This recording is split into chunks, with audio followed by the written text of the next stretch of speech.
Hola amado, Dios te bendiga, buen día. Qué bueno saludarte en este momento. Deseo grandes bendiciones para tu vida.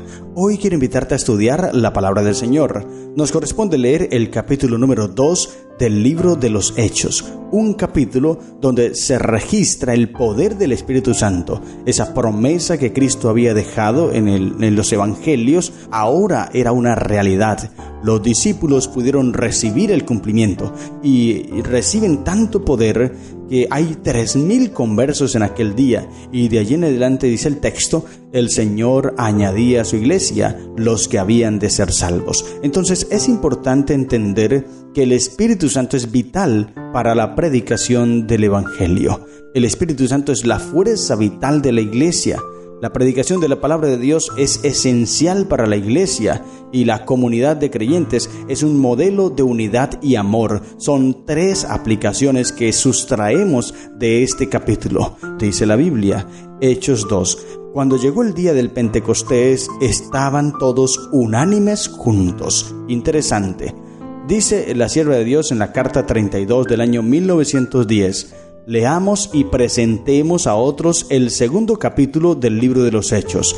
Necesitamos una piedad más profunda y la sincera humildad del gran maestro. Se me ha instruido que todo el libro de los Hechos es nuestro libro de texto. Todos necesitamos humillar individualmente nuestros corazones y experimentar diariamente la conversión. Interesante. Todos necesitamos humillarnos y dice el texto que es diariamente, no es una vez por semana, cada vez que vayamos a la iglesia, no, es un trabajo diario. El 28 de noviembre del año 1905, Elena de White escribió, ahora había llegado el tiempo. El Espíritu Santo había estado esperando la crucifixión, resurrección y ascensión de Cristo. Durante 10 días, los discípulos presentaron sus peticiones por el derramamiento de su Espíritu y Cristo en el cielo añadió su intercesión. Esta era la ocasión de ascensión y comienzo de su ministerio, y una oportunidad de regocijo en el cielo. Él había ascendido a lo alto, llevando cautiva la cautividad, y ahora pedía el don del Espíritu Santo para poder derramarlo sobre sus discípulos. Gloria al Señor. Qué maravilloso es cuando la iglesia de Dios se une, querido hermano, escucha bien. Cuando la iglesia de Dios se une a clamar, a pedir, suplicar por el Espíritu Santo, Dios lo derrama. Tenemos que clamar todos los días. David Angel del 4 de junio del año 1889 así lo explica. Dice, Dios está dispuesto a darnos una bendición similar cuando la busquemos con ese fervor.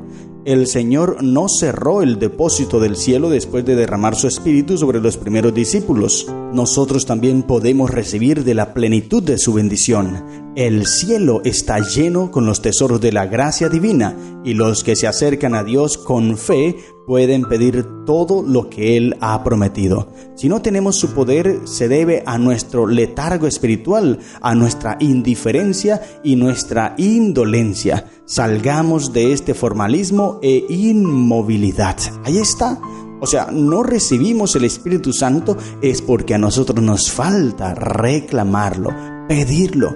Y es importante que todos los días pidamos el Espíritu Santo. David Angel del 20 de julio del año 1886 dice, es con ferviente anhelo que anticipo el tiempo cuando se repetirán los sucesos del día del Pentecostés, aún con mayor poder que en esa ocasión. Juan dice, vi otro ángel descender del cielo con gran poder y la tierra fue alumbrada con su gloria. Entonces, como en el momento del Pentecostés, la gente oirá la verdad que será presentada a cada hombre en su propio idioma.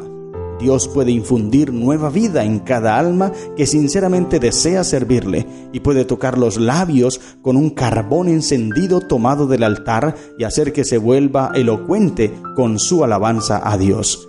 Miles de voces serán impregnadas con poder para presentar públicamente los admirables verdades de la palabra de Dios.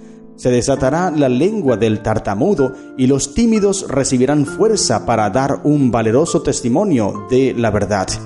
Quiere el Señor ayudar a su pueblo a limpiar el templo del alma de toda contaminación y a mantener una relación tan íntima con Él que puedan ser participantes de la lluvia tardía cuando ésta se derrame. Gloria al Señor. ¡Qué maravillosos textos! Mira cómo la promesa está dada, pero ese momento no llegará si desde ahora no nos estamos preparando. O sea, el momento llegará, claro que sí, pero no te tocará a ti, no te tomará a ti el Espíritu Santo si no estás preparando tu vida, estudiando la Biblia, estudiando los escritos que Dios ha dejado. Mensajes Selectos, página 85 del año 1903 dice: en la obra que se hizo en el día del Pentecostés podemos ver lo que se hará mediante el ejercicio de la fe. Los que creían en Cristo fueron sellados por el Espíritu Santo. Cuando los discípulos estaban reunidos, vino un estruendo como de un viento recio que soplaba, el cual llenó toda la casa donde estaban sentados, y se les aparecieron lenguas repartidas como de fuego asentándose sobre cada uno de ellos. Y Pedro se levantó entre ellos y habló con gran poder. Entre los que escuchaban habían judíos piadosos que eran sinceros en su creencia, pero el poder que acompañaba las palabras del orador los convenció de que ciertamente Cristo era el Mesías. ¿Qué obra tan portentosa se realizó? Se convirtieron 3,000 en un día. La semilla había sido sembrada por el más grande maestro que el mundo jamás había conocido. Durante 3 años y medio, el Hijo de Dios había vivido en la tierra de Judea proclamando el mensaje del Evangelio de verdad y haciendo señales y prodigios insospechados. La semilla había sido sembrada y después de la ascensión de Cristo se recogió la cosecha. Por un sermón en el día del Pentecostés se convirtieron más que los que se habían convertido durante todos los años de ministerio de Cristo. De esta prodigiosa manera obrará Dios cuando los hombres se entreguen al dominio del Espíritu Santo. Gloria al Señor. Los discípulos comenzaron a comprender que Cristo era su abogado en las cortes del cielo y que había sido glorificado. Podían hablar porque el Espíritu Santo les daba palabras. Gloria al Señor. ¡Qué maravilloso! Y de esto se trata el don de lenguas. El don de lenguas explicado aquí en el capítulo 2, que es otro tema importantísimo, no es empezar a hablar allí disparates o palabras sin entendimiento o sin que la persona que las diga ni siquiera las comprende. Y los que las escuchan menos. Eso no es el don de lenguas. Eso es hablar al aire. Y hablar al aire, dice Efesios, es hablar al demonio, hablar a Satanás. Así que el don de lenguas, como aquí se registra, es hablar otra lengua, otro idioma, porque es lo que sucedió aquí. Los discípulos solamente hablaban su idioma, pero habían allí 14 naciones, 14 nacionalidades más o menos, y en esos que son mencionados, cada uno los escuchó en su propio idioma, en su propia lengua, cosa que los discípulos no podían hacer a no ser por el Espíritu Santo. El Espíritu Santo los tomó y ellos empezaron a hablar, y cada uno los entendió en su propio idioma. Ese es el verdadero don de lenguas. Pero aquel que empieza la gente a gritar y a decir palabras que no se comprenden, eso no es don de lenguas, eso es el falso, porque recuerda que Satanás siempre se inventa las cosas. Dios da algo y Satanás le encuentra su falsedad. Por ejemplo, Dios creó el día sábado y Satanás inventó el domingo, el falso día de reposo. Y lo mismo es con el don de lenguas. Está el don verdadero de lenguas, pero Satanás tiene el don falso. Y la gente cree en lo que Satanás inventa. Por eso es importante que nosotros leamos la Biblia. ¿Por qué sucedió esto? Bueno, había una fiesta allí. Mira, todo lo que hace Cristo lo hace con un propósito. A Él no se le pasa nada por alto. La fiesta del Pentecostés, dice el versículo que leímos, cuando llegó el día del Pentecostés, estaban todos unánimes juntos. Primero, estaban unidos, orando, 10 días orando. Segundo, era el día del Pentecostés. Y mira bien, de todas las fiestas que tenían los judíos, de todas las fiestas que se instituyeron allí en el santuario, la fiesta del Pentecostés era la que atraía el mayor número de peregrinos de tierras lejanas. Era esa fiesta, porque los peligros grandes que habían por los viajes por tierra y mar a comienzos de la primavera o a fines del otoño, que era cuando se celebraban la fiesta de los tabernáculos o la Pascua, que eran las 3 fiestas donde los judíos debían acudir. Pero en esas 2 fiestas, los tabernáculos y las Pascuas, los peligros eran muchos y esto impedía que vinieran muchos de lugares lejanos a estas fiestas. Pero la temporada del Pentecostés era favorable y en ninguna otra fiesta habrían estado presentes en Jerusalén tantos representantes de otras naciones como en esa. No había ninguna otra ocasión cuando el don del Espíritu Santo podría producir esos frutos, efectos tan directos, inmediatos y abarcantes. Además, el tipo de ofrendas, que eran principalmente de paz y de consagración, le daban a la ocasión un carácter de gozo. Gloria al Señor. Mira entonces cómo Dios busca el espacio, el lugar, el tiempo ideal para presentar su mensaje, y es por eso que tiene grande éxito. Y era allí el momento, la ocasión perfecta para que el Espíritu Santo tomara a los discípulos y hablaran, y todos los que estaban allí comprendieron y luego regresaron a sus casas con un mensaje inyectado en sus mentes, el mensaje de salvación. ¡Qué bonito! Entonces, este es el verdadero don de lenguas, hablar otro idioma. Esto es bíblicamente el don de lenguas. Luego, versículo 14 en adelante, Pedro da su discurso, un discurso poderoso, donde coloca muchas cosas allí. No voy a detenerme en este discurso, tú puedes leerlo. El propósito de Pedro es exaltar, ensalzar, glorificar el nombre de Cristo Jesús. ¿Por qué? Porque muchos dudaban, rechazaban a Jesús, así que Pedro se encarga de ensalzar el nombre de Cristo Jesús. Pero en medio de esto, da una lección interesante que deja por piso aquella creencia de que tú cuando mueres, si haces las cosas buenas vas al cielo, o si haces las cosas malas vas al infierno, o a un lugar allí de tormento. Esto es incorrecto, esto no es una doctrina bíblica, eso se lo inventó Satanás. Y dice el texto bíblico aquí, versículo 29, en medio de todo el discurso que da Pedro, como te dije, no tengo el tiempo para poder detallar cada versículo, pero tú lo debes hacer. Dice el versículo 29, varones hermanos, se os puede decir libremente del patriarca David, que murió y fue sepultado, y su sepulcro está con nosotros hasta el día de hoy. Nótese bien. Allí Pedro no dice que David subió al cielo, y David fue un hombre que hizo las cosas buenas. Claro, se equivocó, cometió errores, pecó, pero Dios lo perdonó, y en la Biblia se le conoce como el que tiene el corazón de Dios, o como tiene el corazón como el de Dios más bien. Por tal motivo, si es correcto esta afirmación, que las personas que mueren van al cielo si hacen lo bueno, entonces David estaría en el cielo. Pero mira lo que dice el versículo 34, hablando del mismo David. Dice, porque David no subió a los cielos, pero él mismo dice, nótese bien, David no subió al cielo o a los cielos, dice el texto. El versículo 29 dice que David murió y fue sepultado. Y luego el versículo 34 dice que él no subió a los cielos. Así que cuando morimos volvemos al polvo, nos convertimos en polvo, del polvo salimos, no queda un alma por allí en pena. No, esto ya lo hemos explicado muy bien en Eclesiastés, pero aquí es importante retomarlo otra vez porque Pedro hace énfasis en esto, aunque está hablando de ensalzar y exaltar el nombre de Jesús. Pero mira esta afirmación que deja, y Dios utiliza este momento también para aclarar esas cosas. Luego, versículo 37, dice el texto, cuando la gente escucha, al oír esto, dice, se compungieron de corazón y dijeron a Pedro y a los otros apóstoles, varones hermanos, ¿qué haremos? Ellos quedaron tocados por el mensaje de Pedro.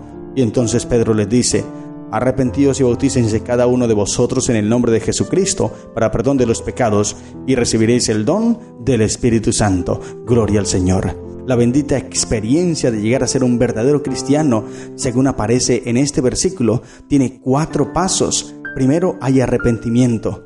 Segundo, hay un bautismo. Tercero, hay una remisión o perdón de los pecados de acuerdo a ese bautismo. Y cuarto, recibimos el Espíritu Santo. Ahí está. Entonces, querido hermano, ¿qué debemos hacer? Tomar la decisión. Primero, arrepentirnos, bautizarnos. Seremos perdonados de nuestros pecados y recibiremos el don del Espíritu Santo. Pero muchas personas esperan recibir el Espíritu Santo antes de ser bautizados y no es posible.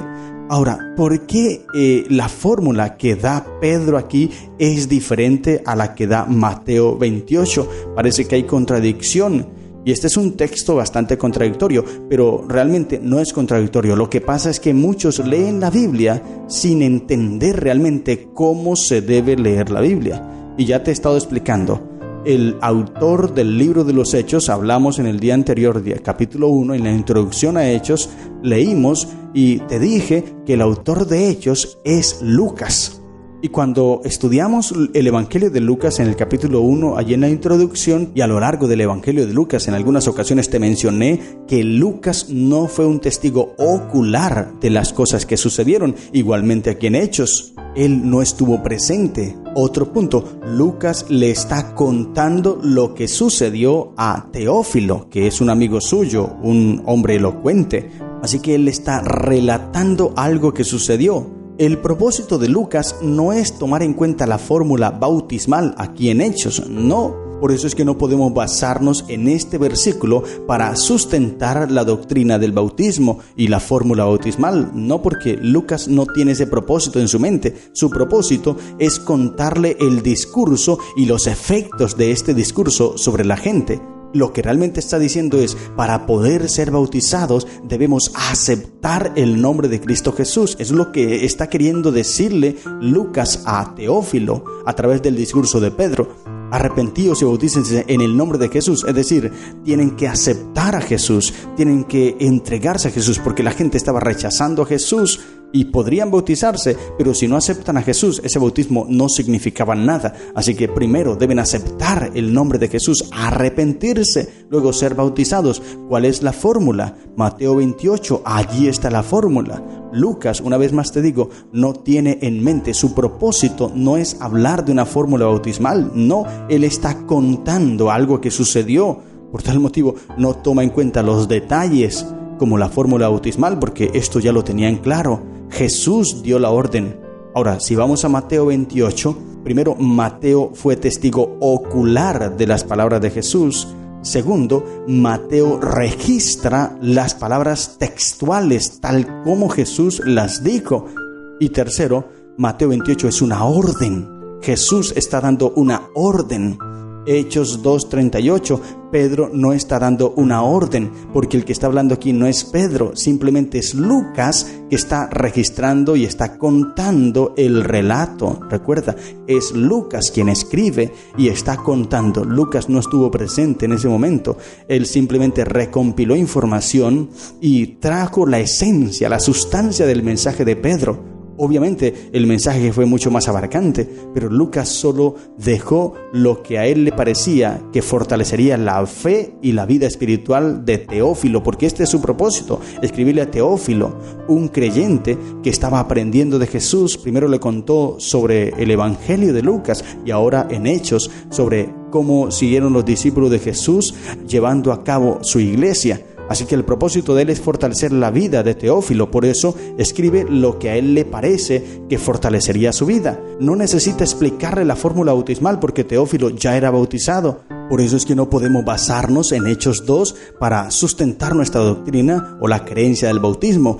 Pero Mateo 28 sí, porque el Mateo es un testigo ocular, él está presente y registra textualmente las palabras de Jesús y además allí sí se da la orden. Aquí en Hechos no hay una orden, no, simplemente se está contando una historia. Por eso es importante que estudiemos la Biblia con claridad para que no nos equivoquemos y vayamos a lo que Dios quiere para nosotros. Y termina el discurso, versículo 43 al 47, presentando la unidad que había en la iglesia. Cuando la iglesia está unida, querido hermano, ora y clama a Dios, Dios derrama su espíritu y cada día, dice el texto, versículo 47, y el Señor cada día añadía a la iglesia los que habían de ser salvos. Cuando nosotros nos unimos alabando a Dios y teniendo favor con todo el pueblo, dice, como dice aquí el texto, cuando la iglesia se une de esa manera, entonces Dios añade a su iglesia los que han de ser salvos. Hay grandes lecciones aquí, querido hermano. Tenemos que prestarle atención, obedecer a Cristo, seguir a Él y hacer lo que Él nos pide para que recibamos el don del Espíritu Santo y entonces con poder prediquemos el mensaje de salvación. Estas son las lecciones que encontramos en el capítulo 2 del libro de los Hechos. Que el Señor te bendiga. ¡Feliz día!